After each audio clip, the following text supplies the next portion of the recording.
Hi, നിങ്ങൾക്കും വന്നോ ഇതുപോലൊരു മെസ്സേജും അതിൻ്റെ കൂടെ ഒരു സൈറനും? എന്നാൽ ഒന്നുകൊണ്ടും പേടിക്കണ്ട കേട്ടോ. ഇതാണെന്നുണ്ടെങ്കിൽ ഒരു പുതിയ ടെസ്റ്റിംഗ് ആണ്.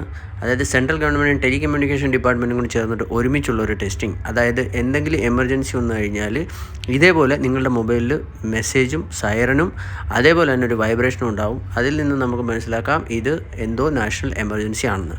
ഗുജറാത്തിൽ ഇന്ന് വന്നു കഴിഞ്ഞു ഈ ടെസ്റ്റിങ്. അപ്പോൾ കേരളത്തിൽ വന്നിട്ടുണ്ടെങ്കിൽ നിങ്ങൾ കമൻറ്റ് ചെയ്ത് പറയാം. അപ്പോൾ എല്ലാവരും സബ്സ്ക്രൈബ് ചെയ്യുക, കൂടെ തന്നെ ഇരിക്കുക.